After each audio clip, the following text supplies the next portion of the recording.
From the William B. Travis Building in Austin, Texas, we're keeping Texas energy on track. Here's your host, Bryce Doobie. Welcome to Texas Energy on Track, the official podcast of the Railroad Commission of Texas. I'm your host, Bryce Doobie, joined as always by our producer slash co-host, Nick Cranock. Nick, how are you doing?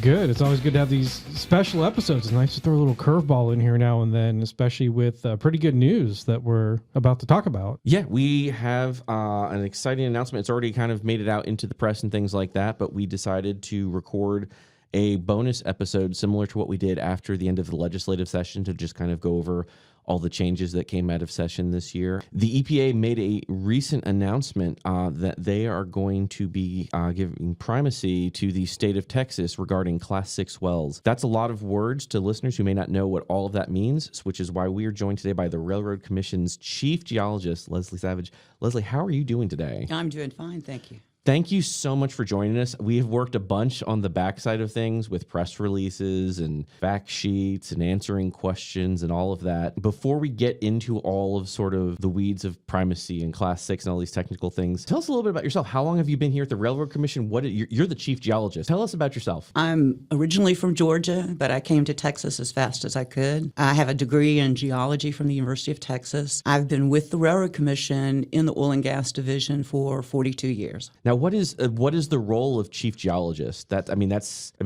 know geology and there's a lot to all of that, but that sounds like a really interesting role. Actually, with chief geologist, I've had experience in the environmental realm in the oil and gas division for all of my career. I began with the underground injection control unit with the Class 2, which is the oil and gas waste disposal and enhanced oil recovery. I then went to surface waste management as the manager there, and I drafted a lot of the rules along with our legal team. For example, the hazardous oil and gas waste rules, the chemical disclosure rules for hydraulic fracturing fluids, update to our drilling and completion rules. So a lot of the rules that we have today on the books.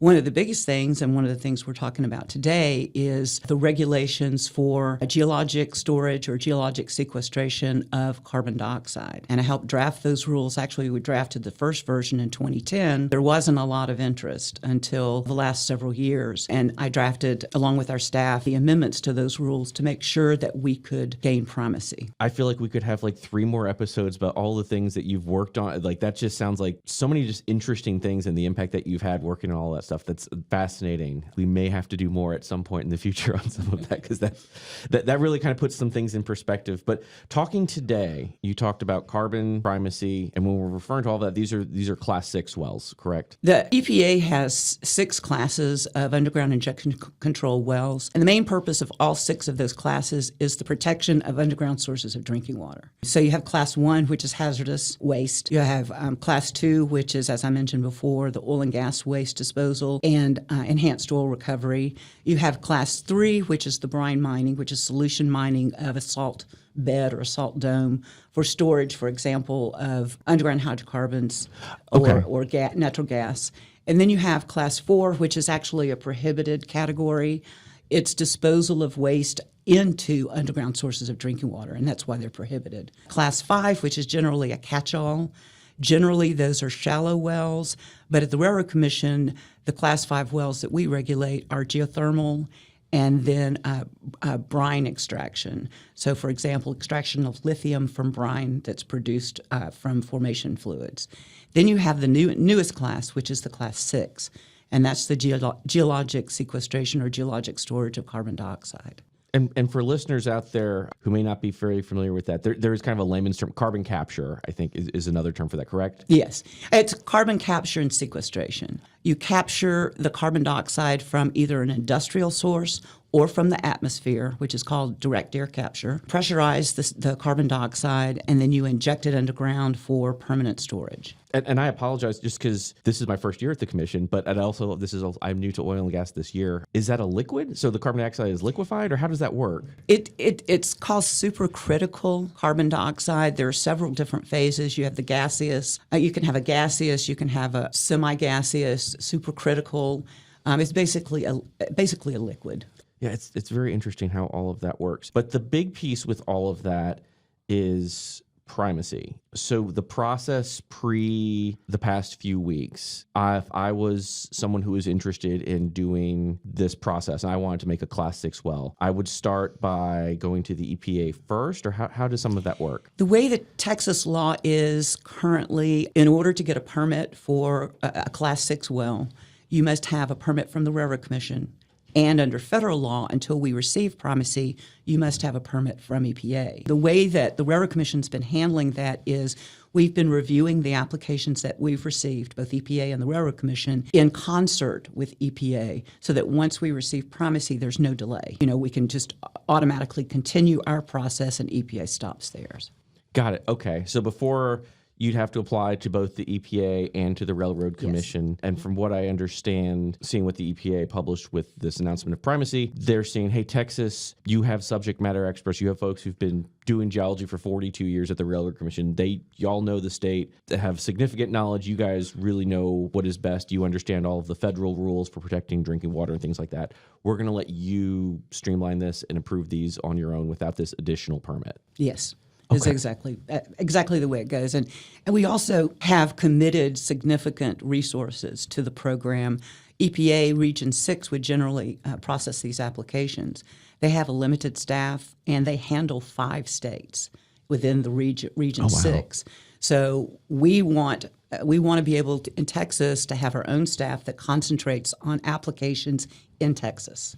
Yeah, I mean, I suppose that makes sense because that's our team here deals with this all the time, and we know, in this region, it's this type of, that we know all those considerations in a way we don't have to think about what's happening in Oklahoma or in another state necessarily. Right. So why is it, I know this is something that we've been sort of talking about all throughout the year. We kind of knew it was coming. Why is this such a big deal to you as someone who's been working on this for a while? Well, as I mentioned, we adopted our first rules in 2010, and we actually, they were effective 20 days before the EPA regulations were. We had to amend them in 22, and we amended them again in 23, because in order for us to gain primacy for the Class 6 program, our regulations and our program has to meet the minimum federal requirements. So we have to have all of the requirements for the application. We have to have all of the requirements for public notice, for emergency response, for financial assurance for the wells to make sure that they're plugged once the project is over. We have to have in place a way to finance the long-term monitoring of a Class 6 project. So all of those things must be in our regulations and our programs. We also have to have an inspection and enforcement program that meets the minimum federal requirements. So all of those things are required before EPA will grant us primacy to administer the program. So while there has been some streamlining of the administrative application process, the regulatory framework, that's still in that, it sounds like it's still following the exact same guidelines. The exact same guidelines. I guess one of those, so what does that mean now for someone who, say I put in my application end of last year and it was already through the APA process, or it was in that process, you said that both been reviewed sort of in parallel. What happens now at this point if I was still waiting to get that stamp or signature or whatever? How does the application process work for someone like that? We've actually had our first meeting with EPA on the transfer of the program to the Railroad Commission, and we'll be having more, obviously. Right now, we've issued one permit. EPA has issued one permit in the state of Texas. So that person now has 2 permits. Once we receive primacy, which will be effective on December 15th, only the Railroad Commission permit will rule. They will need to comply with the Railroad Commission permit, which is comparable to the EPA permit. We also have other applications that have been in the process that have been submitted to both EPA and the Railroad Commission. As I said, Railroad Commission's been processing those. EPA will cease processing those applications, and it will be the Railroad Commission's responsibility to process those applications. This isn't like just sort of a quick process from what I understand. If I want to get a Class 6 well, this isn't, I send you some paperwork and next month you're signing off on it. It's not. Actually, when EPA was drafting the regulations for Class 6 wells, they began with the Class 1 hazardous, which was the most stringent. And the biggest thing the biggest difference between a Class 1 and a Class 6 is the pressure. When you're ejecting fairly large volumes of CO2, you have to be concerned with the pressure. And so these are not easy applications. They are volumes and volumes and volumes of upfront information that is required to be submitted by the applicant and that is required to be reviewed by commission staff. We have to make sure that they've submitted everything and that they've picked a site that is appropriate for geologic storage, and that they've submitted everything that they have to have, the financial assurance, the closure plans, the emergency response plans. All of that information has to be submitted and has to be acceptable to the Railroad Commission for a particular project. Once they get a permit, they still have to do testing and then analyze the results of the testing, submit that back to the Railroad Commission. The Railroad Commission reviews that information before they even give them authority to inject. So it is not a fast process. The Commission's EPA's schedule, ideal schedule, was approximately 2 years. Our goal is to, once an application is submitted, to review that application within 6 months and to issue the draft permit, get public comment, have the hearing, adjust the permit in response to the comments if necessary, and then issue the permit to drill and construct and complete the well and do the testing. Then however long the permittee takes to do that, once they submit the information back to the Railroad Commission, the analysis of all the tests that they've done, the Railroad Commission has 6 months to review that before issuing a permit to inject. So that's our goal. If we can do it faster, that's great, but we want to make sure that we have thoroughly reviewed all of the information on the front side and then after, before we issue an authorization to inject. And I knew it was lengthy. I knew it was like there's a very deliberative process to this, but Yes. it's really interesting kind of hearing the steps to all of that. So that's thank you for that. Just because we've talked about so many of these pieces, but it's always been kind of quick little responses to things. So it's interesting seeing how all of that works. From your perspective, I mean, just working on this, what makes this such a big deal? I mean, this is something that I know we've seen, like industry has an interest in this. Like this is something that is going to be a big deal. The biggest thing is that the state of Texas will regulate these operations in the state of Texas. That is the big deal. Part of that is because we believe that we'll be more efficient in processing the applications. We're closer to the operations so that we can keep a better eye on them. And we know Texas geology. So that's the biggest thing to me.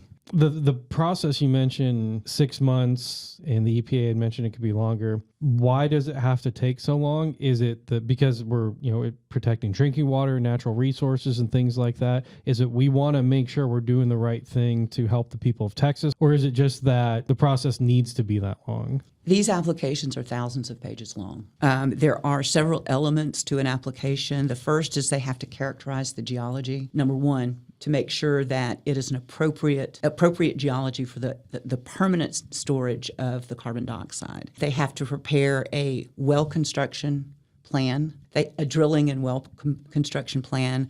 They have to prepare an operating plan. In other words, how are they going to compress the CO2 to get supercritical CO2 to inject? How are they going to monitor the injection as they're injecting? How are they going to determine where the plume is underground? How are they going to determine what the pressure is underground to make sure that the pressure is not above a certain level that could be of concern? We have to take a look at a lot of information. Our Geologic Advisory Unit looks at a lot of information to make sure that there are no conduits for the CO2 to go from the storage container, basically the formation that they're injecting into, up to the underground source of drinking water or even up to the surface. We have to look at their financial assurance program to make sure that we think it's adequate. There are some financial assurance instruments that are appropriate and others are not. We look at risk. We look at emergency response plans, which is if something goes wrong, that the company has a good response plan in place, that is updated annually, that they have a procedure for notifying people that might be in that area of concern, and that people know what's going on, what the potential risks are, and what to do if there's an emergency. There's also a plan for post-injection monitoring. So they have to give us a plan for how they're going to determine that the CO2 is truly sequestered permanently. And that plan can go from 30 years to 50 years. So that monitoring can continue for many decades. And that at some point, which is the point at which the pressure is dissipated. The carbon dioxide plume has stabilized. It's not moving anymore. At that point in time, they have to submit information to the Railroad Commission to demonstrate that. And at that point in time, we give them a certificate of closure, and they get some of their financial assurance back. They can stop the bonding and all of that. But this is not a 10-year project. This is going to be a multi-decade project. So there's a lot of information to look at. So one of the things you mentioned there was this carbon plume. What is that? I mean, because I know you said it's injected in. It sounds like, is there something moving, or what is that? When you inject something underground, it's not like a pool underground. It's pore space between pebbles or rocks or grains. And when you inject the CO2 into a formation underground, it spreads out. For example, if you had a big bowl of water and you had a dye and you dropped it in, it's going to spread out and dissipate, and it'll be paler on the outside edges. When you're talking about a plume, it's basically a pressure plume and a plume of the carbon dioxide. So what you're doing is you're monitoring the increase in pressure at the edge of that dye, and you're measuring where the CO2, the carbon dioxide is. We want to monitor that because we want to know where it's going underground, because we've looked at a particular area to make sure there are no conduits for the CO2 to escape either to underground sources of drinking water or to the surface. But we've only looked at that particular area and maybe a buffer zone around that. If you imagine that, eventually that dye will spread out and it will dissipate into the entire bowl of water. So it won't be that big a deal. The pressure won't be a concern. The CO2 will be relatively stable and it'll be dissipated. So that's what we mean by a plume. When we're talking these depths, I mean, how far underground is this? Generally, we're talking about greater than 3,000 feet. It's a lot of times it's anywhere from 5,000 to 10,000 feet, depending on where you are. Yeah, the one thing I've learned, because I've been here now just about, I want to say 10 months, there's a lot of new things coming on board on these fronts, whether you're talking with the geothermal, whether we're talking Class 6, this lithium. It's a really exciting time, I think, for a lot of these types of projects and things like that and the work that y'all are doing. It is. It's very exciting. A lot of, with the geothermal and the brine, the Class 5 brine, we use a lot of our oil and gas knowledge, but there are unique things within each one of those programs that we also have to consider. For example, with the geothermal, you have to consider high temperature. With the brine extraction, you have to consider, well, with both of those, you have to consider potential corrosion of the casing. So, and the same with the Class 6. The casing has to be corrosion resistant, whereas in oil and gas, not all of that has to be corrosion resistant. So there are elements that are unique to those programs, but they all kind of are generally geologic and engineering. Can't forget the engineers. I do want to thank you so much for coming. I know this was a very short notice one, getting this Primacy thing out with the announcement and everything like that. So thank you so much for coming on and helping explain. This has been much more informative than I didn't know. I was like, man, I hope we can at least talk about it. Just like, hey, Primacy, what is it? You were an amazing guest, and it was really great to talk to you about all of this. So thank you so much for joining us today. Thank you for having me. I hope our listeners out there were able to get something out of this. This has been an exciting announcement that we knew was hopefully in the works for a while, and it's really exciting to get a chance to talk about this. So we will be coming back to our regular schedule of episodes moving forward, but we definitely wanted to get this one out there as quick as we could. Absolutely. Yeah, we'll get back to our regular scheduled program, I think, when the day before Thanksgiving. But yeah, it's nice. I definitely learned a lot. So now I understand more, because I heard about it, but I absolutely understand a lot more now. And if you do want to hear a lot more, or you want to hear our next regularly scheduled episode, always find your favorite podcast app, Apple Podcasts, Spotify. We're on Audible, YouTube. We're everywhere. We're easy to find. Make sure you subscribe, download it. You can get the notifications when we post new episodes. When we post special episodes like this one, a lot of people get a notification on their phone. Hey, wow, this is interesting. It's a bonus episode. So all that information will be found if you subscribe to our podcast. And of course, follow along social media. On X is at TXRRC. Railroad Commission of Texas on LinkedIn and Facebook, and at Railroad Commission of Texas on Instagram. You can find out information that's going on with the agency, as well as with the podcast. And as always, our website is rrc.texas.gov. You can find all sorts of information there. We actually posted a frequently asked questions section that goes into a little bit more about primacy in particular, but you can see all sorts of other resources there, as well as some of our different newsletters and things that we put out as well. We publish a monthly energy news that includes a lot of resources. And with that, I think that wraps up this episode of Texas Energy on Track. I am your host, Bryce Doobie, and we will talk to you all soon.